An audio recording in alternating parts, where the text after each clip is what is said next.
നല്ല സിമ്പിളായിട്ടുള്ള എന്നാൽ ടേസ്റ്റി ആയിട്ടുള്ളൊരു റാഗി ബ്രെഡിൻ്റെ റെസിപ്പി ആയാലോ? അപ്പോൾ നമുക്ക് റെസിപ്പിയിലേക്ക് കിടക്കാം. ഫസ്റ്റ് തന്നെ ഒരു ബൗളെടുത്ത് അതിലേക്ക് yeast, ragi powder, psyllium husk, salt, sugar ഇത്രയിട്ട് നല്ലപോലെ ഒന്ന് മിക്സ് ചെയ്യാം. ആ ചെറിയൊരു മിക്സിങ്ങിന് ശേഷം നമ്മൾ 1 ടേബിൾ സ്പൂൺ സൺഫ്ലവർ ഓയിലും 1 ടേബിൾ സ്പൂൺ ബട്ടറും കൂടെ ഈ മിക്സ്ചറിലേക്ക് ചേർക്കും.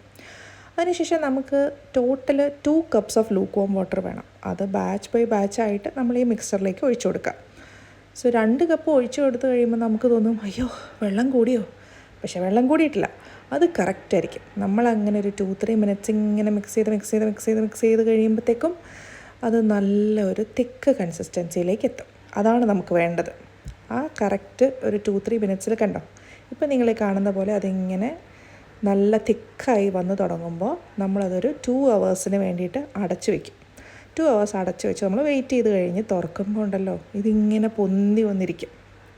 സോ ഇങ്ങനെ കണ്ടോ, നോക്കുമ്പോൾ താഴെ എല്ലാം നല്ല എയർ ബബിൾസ് ഉണ്ട്. അപ്പോൾ അത് പതുക്കെ കളയാതെ പതുക്കെ സ്ട്രെച്ച് ആൻഡ് ഫോൾഡ് ചെയ്യാം. ഒറ്റ സെറ്റ് മതി, ഒരു സ്ട്രെച്ച് ആൻഡ് ഫോൾഡിൻ്റെ ആവശ്യമുള്ളൂ. അത് പതുക്കെ ചെയ്ത് നമ്മൾ നേരത്തെ ഗ്രീസ് ചെയ്ത് വെച്ചിരിക്കുന്ന നമ്മൾ ബ്രെഡ് ഉണ്ടാക്കാൻ ഉദ്ദേശിക്കുന്ന ആ ലോഫിലേക്ക് ട്രാൻസ്ഫർ ചെയ്യാം. ഇങ്ങനെ ചെയ്ത് ഒരു 30 മിനിറ്റ്സ് പിന്നും വെയിറ്റ് ചെയ്യണം. 30 മിനിറ്റ്സ് കഴിയുമ്പോഴത്തേക്കും അത് നല്ല പോലെ പിന്നെയും പൊന്തിച്ചിട്ടുണ്ടാവും. അതിലേക്ക് കുറച്ച് മിൽക്ക് ഒന്ന് സ്പ്രെഡ് ചെയ്ത് കൊടുക്കുക, കുറച്ച് സെസ്മേ സീഡ്സ് ഇടുക. 25 മിനിറ്റ്സ് ബേക്ക് ചെയ്തതിന് ശേഷം കാണുന്ന കാഴ്ചയാണിത്. ഇത്രയും സോഫ്റ്റ് ആയിട്ടുള്ളൊരു റാഗിയുടെ ബ്രെഡ് ഞാൻ ഇതുവരെ കഴിച്ചിട്ടില്ല. ഇത് ബട്ടർ സ്പ്രെഡ് ചെയ്തോ അല്ലെങ്കിൽ ഒരു ഓംലെറ്റ് ആക്കിയോ ഒക്കെ കഴിച്ചാൽ എൻ്റെ പൊന്നേ വേറെ ലെവലാണ്.